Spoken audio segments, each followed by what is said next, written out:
नमस्कार। Late prime minister of Bangladesh Khaleda Zia के बेटे Tarique Rahman nearly 2 decades exile में रहे। लास्ट ईयर जब इनकी मां मरने को थी, 17 ईयर्स के बाद बांग्लादेश लौटे। In a dramatic political comeback, Tarique Rahman, often referred to as Begum's Prince, has returned to power. After years of exile and political uncertainty, his victory marks a turning point in Dhaka's power corridor. But the bigger question is, what does this mean for India? Will this be a moment of diplomatic reset between New Delhi and Dhaka? Will old tensions resurfaces, bringing strategic risk?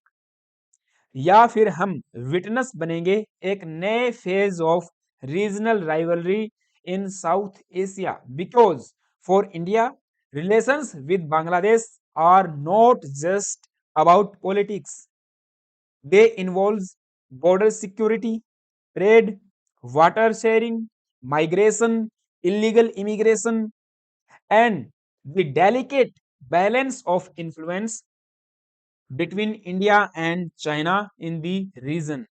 So let's decode the implications. The exiled prince from Peria to power. 17 years exile में रहे। 2007 में he was convicted in absentia for 2004 grenade attack, life sentence.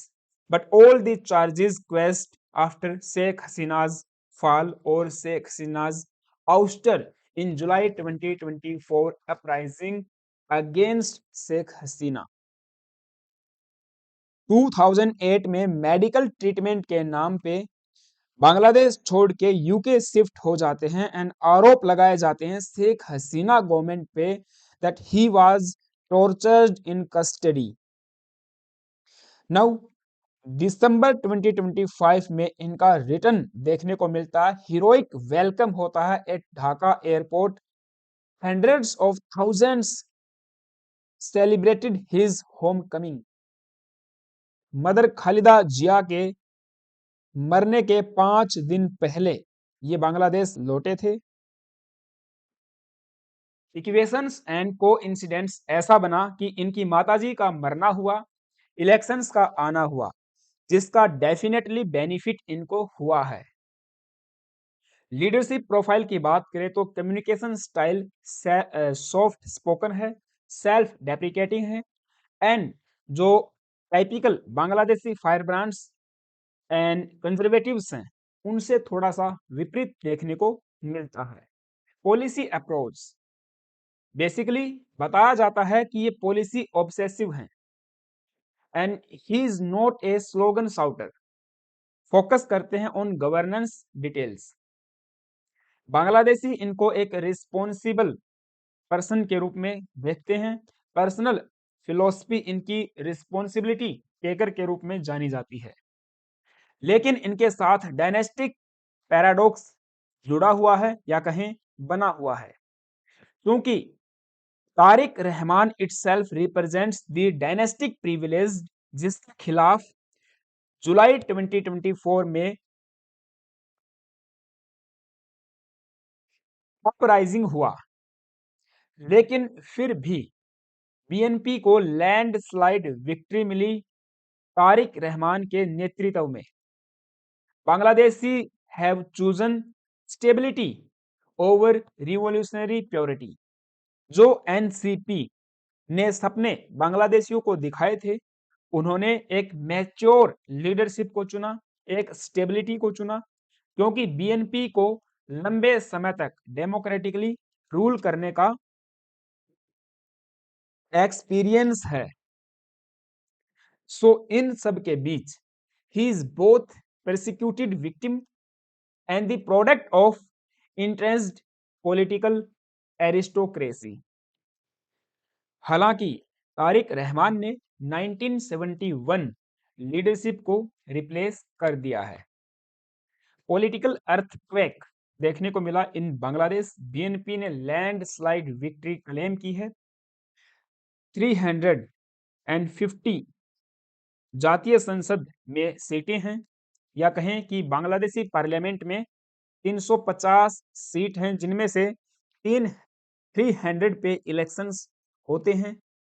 50 reserve हैं महिलाओं के लिए, जो proportionate में बांट दी जाती हैं या डिस्ट्रीब्यूट की जाती हैं, जो पार्टी जितना बहुमत लेके आती है। 300 सीटों में से बीएनपी एंड उनके अलाइज ने 212 सीटें अपने खाते में सिक्योर की हैं, जो कि अपोजिशन में लड़ रही जमात ए इस्लामी एंड अदर 10 अलाइज पार्टीज को 77 सीटें मिली हैं। Bangladeshi Islamic jihadist fundamentalist group at least 25% seats secure करने में कामयाब हुई है एंड पोजीशन में बैठने का निर्णय लिया गया है। अवामी लीग, जो कि शेख हसीना की पार्टी थी, उनको सस्पेंड कर दिया गया था interim government of Mohammad Yunus, which is a puppet of the deep states of United State. Awami League ने चुनाव नहीं लड़ा, जिसका बेनिफिट भी बीएनपी को गया है। बट हिस्टोरिकल कंटेक्स्ट में अगर देखोगे, मीडिया रिपोर्ट्स का एंड एक्सपर्ट्स का ये कहना है, फर्स्ट ट्रूली डेमोक्रेटिक इलेक्शन हुए हैं बांग्लादेश में since 2024 uprising. BNP returns to power after nearly 2 decades, जो अवामी लीग के 15 साल के डोमिनेंस को खत्म करता है। यहाँ स्ट्रेटेजिक सिग्निफिकेंस क्या है? तो बीएनपी के पावर में आने से तारिक रहमान के नेतृत्व में बांग्लादेश में जनरेशनल शिफ्ट देखने को मिला है। First point, for India signals a fundamental transformation in the regional power dynamics. 1971 वार की जो जनरेशन थी, उसको हटा दिया गया है एंड 21st सेंचुरी की जो जनरेशन है, उसका जो प्रेशर है, वो यहाँ काम आता हुआ दिखाई दे रहा है। डेमोक्रेटिक रिस्टोरेशन नैरेटिव को अपर हैंड मिला है, तो वहीं तारिक रहमान ने घर वापसी करके बीएनपी बेस को इनर्जाइज्ड किया है। मैसिव रैलियां करके यूथ को मोबिलाइज करके एंटी हसीना सेंटिमेंट्स को ट्रांसलेट किया है इनटू डिसिसिव विक्ट्री। और ये chief election commission of Bangladesh के स्टेटमेंट में भी दिखाई देता है। तो वही दूसरी तरफ भारत के लिए एक स्ट्रेटेजिक डिलेमा बना रहेगा familiar partner no more. Sheikh Hasina basically is no longer friend of India. वो जब तक पावर में थी, भारत और बांग्लादेश ने फ्रेंडली रिलेशंस एंजॉय किए, but now Sheikh Hasina is in exile in India और उनकी राइवल पार्टी पावर में आ चुकी है। तो रिसेंट डेज एंड वीक्स में ऐसी डेवलपमेंट्स भारत की तरफ से देखने को मिली हैं, जिन्होंने रीजनल डायनामिक्स को चेंज किया है और एक इशारा या संकेत दिया है कि भारत हमारे पड़ोस में होने जा रहे चेंज को स्वीकार करने के लिए तैयार है। प्राइम मिनिस्टर ऑफ इंडिया ने तारिक रहमान को कॉन्ग्रेचुलेट करके ये इशारा, ये संकेत दे दिया कि भारत आपकी इस पब्लिक मैंडेट को स्वीकार करता है, आपकी गवर्नमेंट को लेजिटिमाइज करता है और आने वाले समय में आपके साथ रिलेशन भारत बना के चलेगा। ये भारत ने पहला पॉइंट यहाँ पे दिया है। सो डिप्लोमेटिक आउटरीच रिसेंट डेज में या रिसेंट वीक्स में कैसे देखने को मिली? एस जयशंकर ने तारिक रहमान को प्री इलेक्शन कम्युनिकेट किया, फोन पे बात की एंड भारत बांग्लादेश के रिलेशंस पे गहन चर्चा उन्होंने की होगी। भारत के जो हाई कमिश्नर हैं टू बांग्लादेश, प्रणय वर्मा, उन्होंने 10 जनवरी को मुलाकात की तारिक रहमान से इसके अलावा जो इंडियन डिप्लोमेट हैं वे भी जमात के चीफ से मिले थे इन दिसंबर। तो जो political parties and political stakeholders Bangladesh की गवर्नमेंट को लीड करने वाले हैं, भारत उनके साथ कहीं ना कहीं इंगेज करता हुआ दिखाई दे जाएगा। तो शेख हसीना फैक्टर एक डिलीमा की तरह बना रहेगा भारत के लिए, क्योंकि जिस तरह से भारत ने शेख हसीना को शरण दी है वो एक बायलेटरल फ्रिक्शन क्रिएट करता है। बीएनपी के लीडर्स लगातार सीख कर रहे हैं भारत से कि शेख हसीना को एक्स्ट्राडिट किया जाए under 2013 treaty of extradition between new Delhi and Dhaka. वहीं उसी का आर्टिकल 5 एंड 6 ये कहता है भारत उनको इन्वोक करके शेख हसीना को एक्स्ट्राडिट करने से मना कर सकता है यदि इंडिया डीम्ड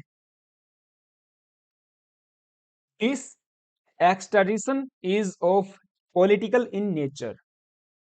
यदि दूसरी तरफ भारत शेख हसीना को बांग्लादेश के साथ संबंध सुधारने के चलते या सुधारने के लिए शेख हसीना को एक्स्ट्राडिट कर भी देता है, then it would signal unreliable ally to the regional partners. एक संकेत साफ साफ हमारे रीजनल पार्टनर्स को मिलेगा इन साउथ एशिया कि भारत एक अनरिलायबल पार्टनर है। लॉन्ग टर्म में भारत कहीं पर भी पलटी मार सकता है, जैसे आज अमेरिका पलटी मार रहा है, अपने लॉन्ग टर्म पार्टनर्स को बुली कर रहा है। लेकिन भारत ऐसा नहीं करना चाहता।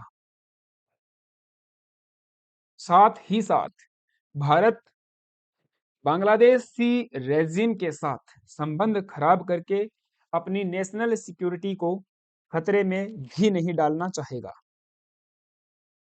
तो इस पर ये जो पूरी सिचुएशन क्रिएट हुई है, जादवपुर यूनिवर्सिटी के एक professor department of international relations में इमाम कल्याण लहरी, इनका कहना है it will be good for India because BNP has a traditional experience of running A government with India. Bharat के साथ काम करने का इनके पास लंबा एक्सपीरियंस है। India can actually support Tariq Rahman if he wants to eradicate the radical forces from Bangladesh, क्योंकि तारिक रहमान उतने रेडिकल फंडामेंटलिस्ट या जिहादी टाइप के पर्सन नहीं हैं, वे रिस्पॉन्सिबिलिटी टेकर हैं, सेल्फ डेप्रिकेटिंग है इन नेचर एंड एक न्यू लीडर के रूप में देखा जा सकता है। तो कई एक्सपर्ट्स का कहना है कि अपॉर्चुनिटी हो सकती है, न कि एक threat. Tariq Rahman, there is nothing against India, ऐसा कुछ दिखाई नहीं देता कि तारिक रहमान के पास भारत की खिलाफत करने को है। Yunus has completely failed on minority protection, Tariq is the next alternative to India. हमारे पास विकल्प भी तो नहीं है। मोहम्मद यूनुस, जिसने माइनॉरिटीज पे हो रहे अत्याचारों को इग्नोर किया, बांग्लादेश को बद से बदतर बना दिया, या कहें कि एक नरक से भी घटिया जगह है बांग्लादेश को बना दिया था। अब वहां एक नए लीडर तारिक रहमान के रूप में आ रहे हैं, तो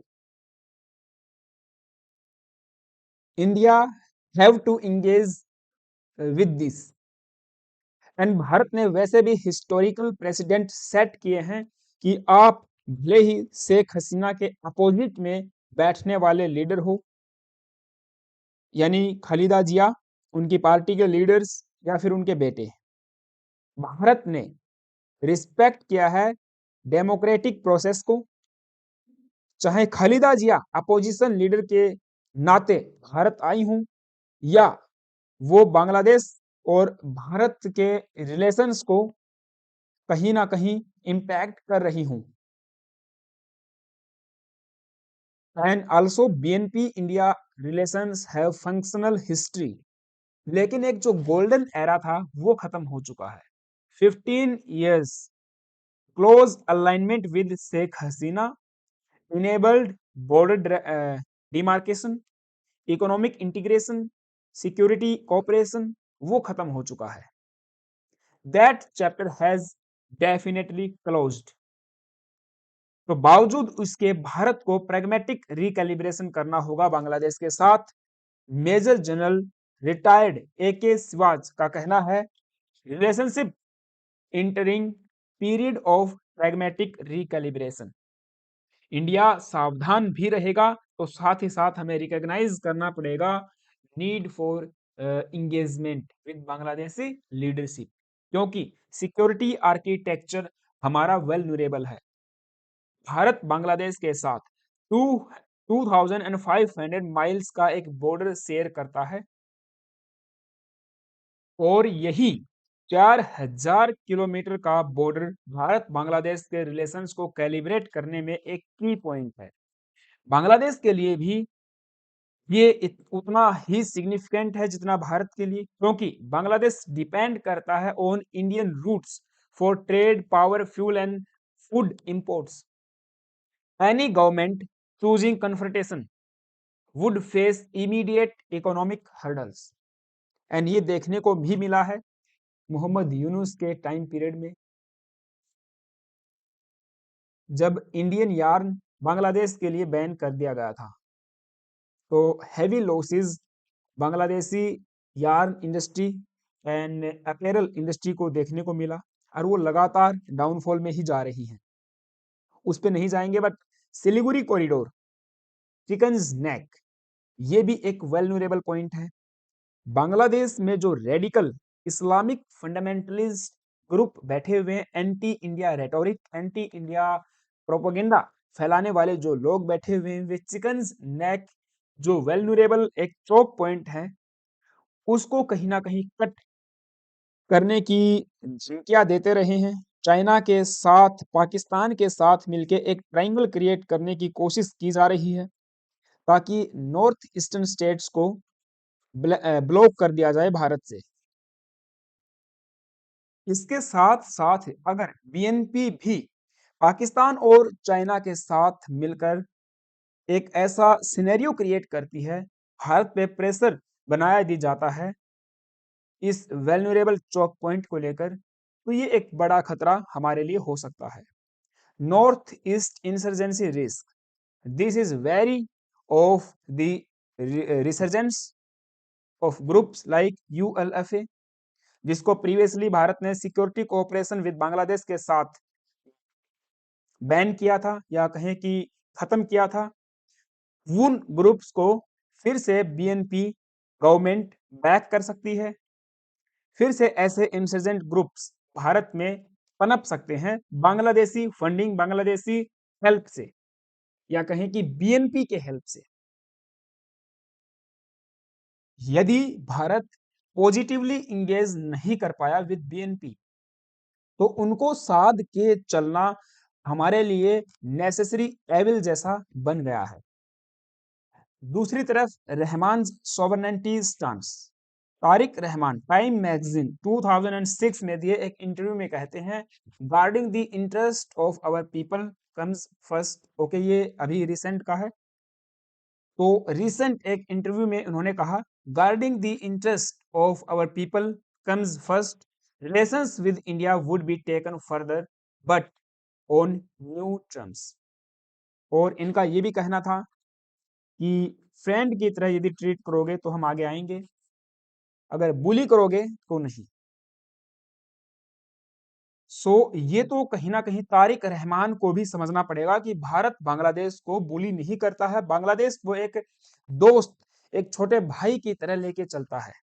हमेशा बांग्लादेश में इन्वेस्टमेंट भारत के द्वारा की जाती रही हैं, की प्रोजेक्ट्स भारत में चलाए गए हैं, गवर्नमेंट सपोर्ट भारत ने दिया है, चाहे BNP हो या फिर शेख हसीना क्यों न रही हूं। एंड चाइना के इन्फ्लुएंस में जाने से हम इसीलिए रोकते हैं, क्योंकि BRI के यदि डेट ट्रैप में बांग्लादेश भी फंस जाता है, तो सेम हाल श्रीलंका वाला बन जाएगा। ऐसे में जो पॉलिसी कंपिटेंस है वो स्ट्रेटेजिक अलाइनमेंट के इक्वल नहीं होता है। For India, Rahman's pragmatic stick is both reassuring and unpredictable. So understanding balance not equal to automatic alliances. उसके लिए काम करना पड़ेगा। कोऑपरेशन ओवर कन्फ्रंटेशन को चूज करना पड़ेगा, चाहे फिर वो रहमान हो फिर ये भारत क्यों न हो। जो सेल्फ डिफीटिंग सिचुएशन बांग्लादेश ने खुद की इकोनॉमी के लिए क्रिएट की है, उससे ऊपर उठ के रिलेशंस को बिल्ड करना होगा, ट्रस्ट बिल्डअप पे भी काम करना होगा। चाइना फैक्टर कैसे इन्वॉल्व है? Beijing's Bay of Bengal gambit. Bay of Bengal में बांग्लादेश की हेल्प से चाइना अपना प्रेजेंस बढ़ाना चाहता है, ताकि इंडियन ओशन या पूरा पैसिफिक ओशन में या कहें कि इंडो पैसिफिक रीजन में अपना इन्फ्लुएंस बरकरार रख पाए। चाइनाज स्ट्रेटेजिक इंटरेस्ट क्या है? बे ऑफ बंगाल का एक्सेस चाहिए। बांग्लादेश उसके लिए एक स्टेबल पार्टनर हो सकता है, to counter India, to counter USA and to counter others hegemony in the Indo Pacific. इसके साथ चाइना का भी मोस्टली इंपोर्ट जो ट्रेड है वो यहीं से होके गुजरता है, तो Dhaka is a strategic barrier. Belt and road integration, जो Kaladan multi modal transit transport corridor या प्रोजेक्ट है, उसमें भारत हर्डल फेस कर रहा है।